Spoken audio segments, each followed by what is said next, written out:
ஏற்கனவே நான் உறுதி அளித்தவாறு பரந்தூரில் புதிய விமானம் நிலையம் அமைக்க மேற்கொண்ட நடவடிக்கைகள் இந்த அரசால் கைவிடப்படும்.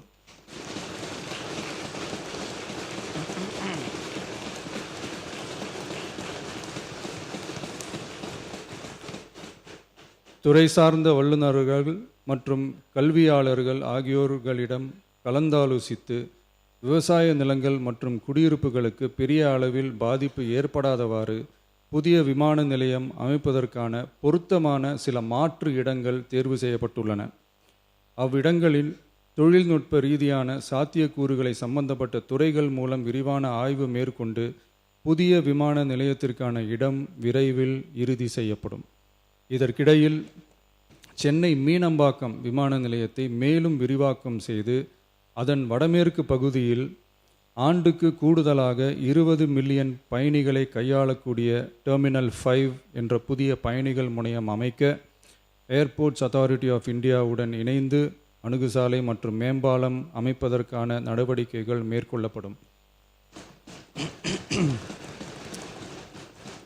சென்னை மீனம்பாக்கம் விமான நிலையத்தில் தற்போது நடைபெற்று வரும் டெர்மினல் 3 பயணிகள் முனையம் கட்டுமான பணிகள் முடிவுற்ற பின் ஆண்டுக்கு 35 மில்லியன் பயணிகளை கையாளக்கூடியதாக இருக்கும். மேலும் புதிய டெர்மினல் 5 பயணிகள் முனையம் செயலாக்கத்திற்கு பிறகு ஆண்டுக்கு மொத்தம் 55 மில்லியன் பயணிகளை கையாளக்கூடியதாக இவ்விமான நிலையம் இருக்கும். இதன் மூலம் சென்னை விமான நிலையத்தின் சேவைகள் மேம்படுத்தப்படுவதோடு பயணிகளின் போக்குவரத்து தேவை புதிய விமான நிலையம் அமைக்கப்படும் வரை பூர்த்தி செய்யப்படும்.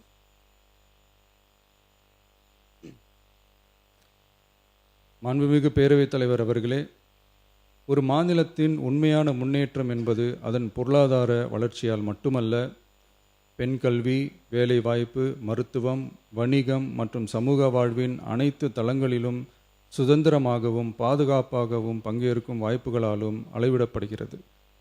மகளிரின் பயண சுதந்திரம் அவர்களின் பொருளாதார சுதந்திரத்திற்கும் குடும்பங்களின் முன்னேற்றத்திற்கும் அடித்தளமாக இருக்கிறது. தற்போது செயல்படுத்தப்பட்டு வரும் மகளிர் கட்டணமில்லா பயண திட்டத்தில் மாநகரம் நகர்ப்புறங்களில் சாதாரண மற்றும் மலைப்பகுதி பேருந்துகளில் 40 கிலோமீட்டர் வரை மட்டுமே பயணம் செய்ய அனுமதிக்கப்பட்டு வருகிறது. எக்ஸ்பிரஸ், எல்எஸ்எஸ், டீலக்ஸ் பேருந்துகள் மற்றும் புறநகர் பேருந்துகளில் கட்டணமில்லா பயணம் அனுமதிக்கப்படுவதில்லை. தமிழ்நாட்டின் எந்த பகுதியிலும் வசிக்கும் ஒரு மகளிரும் போக்குவரத்து கட்டணத்தால் தமது வாய்ப்புகளை இழக்கக்கூடாது என்ற சமூக நீதி சிந்தனையை இவ்வரசு முதன்மையாக கொண்டுள்ளது. இதனை கருத்தில் கொண்டு மகளிர் கட்டணமில்லா பயண திட்டத்தை விரிவுபடுத்தி பெருமளவில் பயனளித்திடும் விதமாக வெற்றி பயணம் என்ற பெயரில் தேசத்தந்தை மகாத்மா காந்தியடிகளின் பிறந்த நாளான அக்டோபர் 2ஆம் தேதி முதல் செயல்படுத்த அரசு முடிவு செய்துள்ளது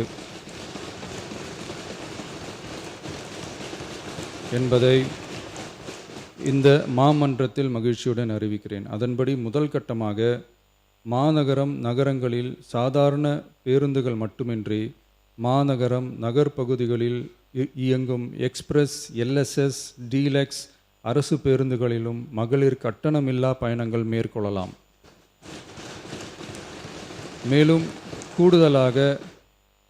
மேலும் கூடுதலாக மாவட்டங்களுக்கிடையே பயணம் மேற்கொள்ள ஏதுவாக புறநகர் மற்றும் மலைப்பகுதிகளில் சாதாரண கட்டண பேருந்துகளிலும் மகளிர் கட்டணமில்லா பயணங்கள் மேற்கொள்ளலாம்.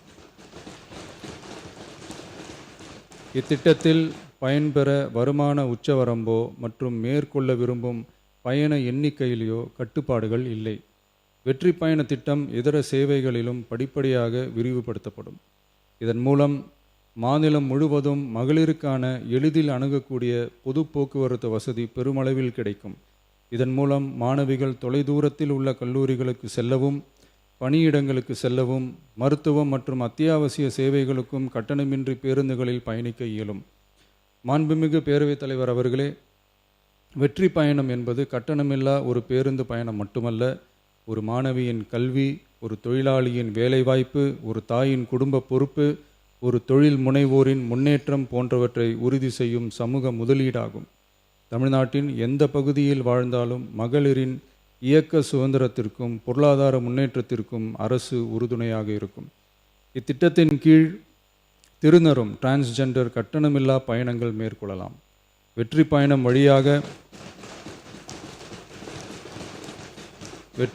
வழியாக மகளிரின் வாய்ப்புகள் விரிவடைந்து குடும்பங்கள் முன்னேறி சமூக நீதியும் சமத்துவமும் நிலை பெற்று வளமான வெற்றி தமிழ்நாட்டை உருவாக்கும் நமது பயணம் மேலும் வலுப்பெறும் என்பதை தெரிவித்துக் கொள்கிறேன். இத்திட்டத்தை செயல்படுத்துவதன் மூலம் ஆண்டுதோறும் தோராயமாக 6000 கோடி ரூபாய் செலவினம் ஏற்படும். நன்றி, வணக்கம். பிளே ஸ்டோர் மற்றும் ஆப் ஸ்டோரில் இருந்து பாலிமர் செயலியை QR கோடு மூலம் பதிவிறக்கம் செய்யுங்கள். செய்திகளை உடனுக்குடன் பெறுங்கள்.